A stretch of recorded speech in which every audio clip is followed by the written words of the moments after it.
Things that kind of suck about my Dodge Grand Caravan. I don't like that I don't have four-wheel drive. I had four-wheel drive with Blue Betsy, and I loved it, but to be honest, we really didn't do a lot of the all-terrain type stuff.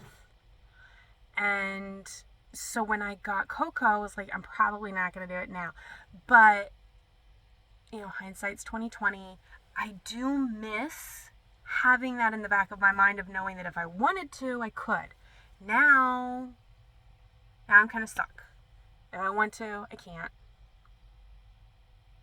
I mean, it's okay, but at the same time, I like peace of mind. Peace of mind, I mean, I'm 40. Peace of mind is my friend, and when it's not there, I get super sad. So, I do miss that. I miss not having four-wheel drive. Something else that bothers me. So, I always wanted a red van. I got a red van. It's an oven. In the wintertime, it's great. It's great because the sun beats down on the roof. It starts to warm up. You don't have to run your heat quite as long during the daytime. In the summer, it stinks. So yesterday, it got to 90 degrees. And we played like hopscotch around town, went to so many different places. And we were at a park for a while with running water, you know, because there's a creek out there. And then we came back to our overnight spot. There's a lot of trees. We got a lot of shade. I could tell you this much. At one point, we did go to a lot that is a vacant lot because the property is still for sale. And so nobody's back there. But there really wasn't a lot of shade. We literally went there so that I could just have the windows and the doors flung open and we could have some privacy and she could be out in the grass. It got so hot. It got so hot. Oh my God. It got so hot. We had to pack up and leave because there was no shade, and I was basically turning this into an easy bake oven on wheels. We were easily baked. I don't know what it's like to be in a white van, but I do kind of wonder if it's not as bad. I mean, obviously it's going to be bad because it's metal. It's a metal exterior, but I do firmly believe that the darker your paint job, the more you're going to have that really major spike in heat when the sun's up. So that is saddening to me. Something else I do not like about Coco. My sliding door windows don't do anything. And I know that sounds like contradictory because I was like, I love my windows. I do. I love the tinting on my windows. But these windows don't go down. And originally I didn't care. Because I was like, oh, I could just open the door if I want to air anything out, you know, whatever. But now knowing that, it kind of sucks not being able to crack them at least, because the windows that I do vent are these rear windows, and they do like the wedge thing, so you just push them out and they go like, meh. So the top is still sealed and the bottom's like, and that hangs open.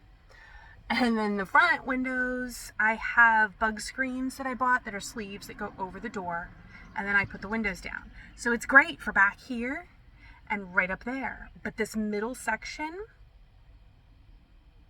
it's just like dead air. There's nothing going on. Which is why my handy dandy fan is going nearly all the time. And that's plugged into my Jackery. And I love this fan. I actually like that fan better than that fan. Not because that fan is useless, but because that fan runs off of batteries. And it's dying right now. So even though that is supposed to be sucking air out, it's doing a sucky job at that. So I have to replace the batteries. And it takes huge honking batteries. I think they're C's. You take C batteries. And it takes like 3 of them. It's like an odd number. So I'm actually going to get another one of these little USB fans as soon as they're available. Again, $5 Target. If you've seen any of my other neurotic videos, you will know I am a Target queen. There's a couple of us out there. We're easy to spot. We're the ones with all the cool shit. but but really, I definitely want another one of those fans. I freaking love it. And I have the Jackery that has 3 USB ports, so I can have my phone charging and both fans running at the same time, no problem. And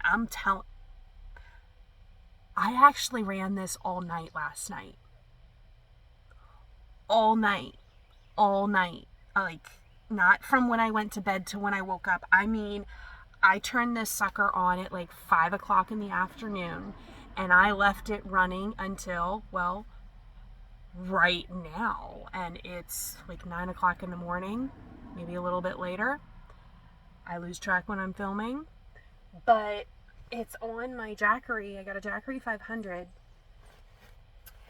And my battery was at 95%. I charged my phone overnight, and then I ran that phone.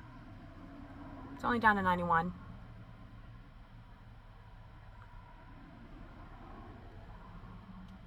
So out of that 4% that was drained, part of it was my cell phone, which my cell phone was like dead when I plugged it in.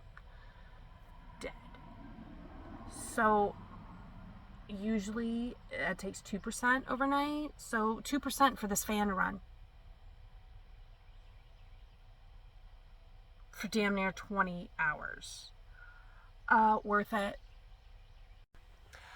I don't like the original trim and insulation around the doors and what's underneath in the stow and go storage. Don't like it. If you are somebody that has watched any of my neurotic really early videos from like January and February, yeah, it was why I ripped everything out. It failed a temperature test when it dropped down to single digits outside. So since it failed that test, and I had a terrible draft coming up from underneath my bed, I gutted this sucker, and I actually insulated the stow and go storage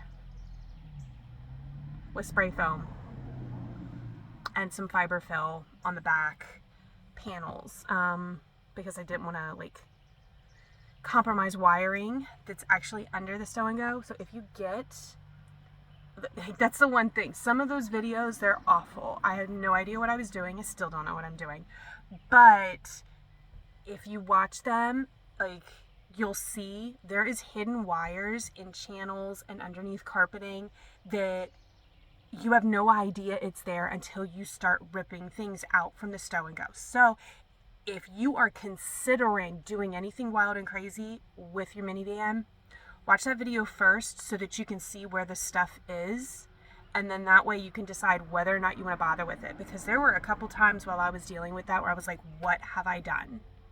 Because I mean, once you do it, it's done. Like, it's done. Once you start ripping it apart, things break. You cannot put it back together the way that it was, you know, when you ripped it out. I did that, and I'm comfortable. I think it works. I like the look of it. I now have recessed flooring over here, and up there I was able to use recessed flooring underneath behind the driver's seat, so I have an actual shelf that goes into the floor, which allows me for more storage because I can go higher. And then on the passenger side, I created a drop hatch, and it's just like a little portal door. Reminds me of something that you'd see on like a boat. I love it. But it was a necessity because there was so much air like My stow and go storage, no lie, was a freezer.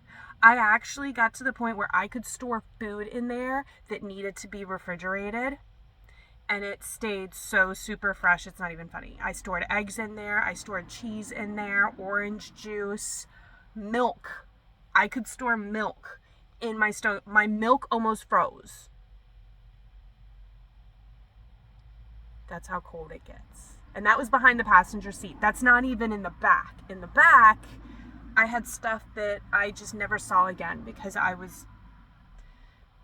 Yeah, that's covered in another video. I just didn't feel like lifting the bed and turning it into a couch mode. So I had things that were underneath there I never saw until I started gutting it. So I can't even tell you what was in there. It wasn't important though, because I didn't use it for months.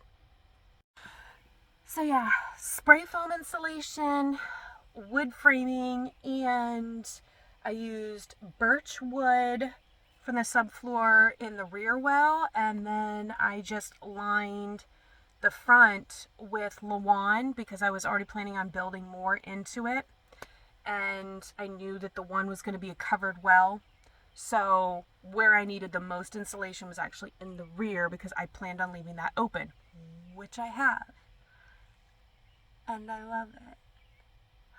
But yeah, trim sucks. I'm gonna have to do something with the rear door because if you have a Dodge Grand Caravan, you may notice that in the rear, it's close to where the lights are.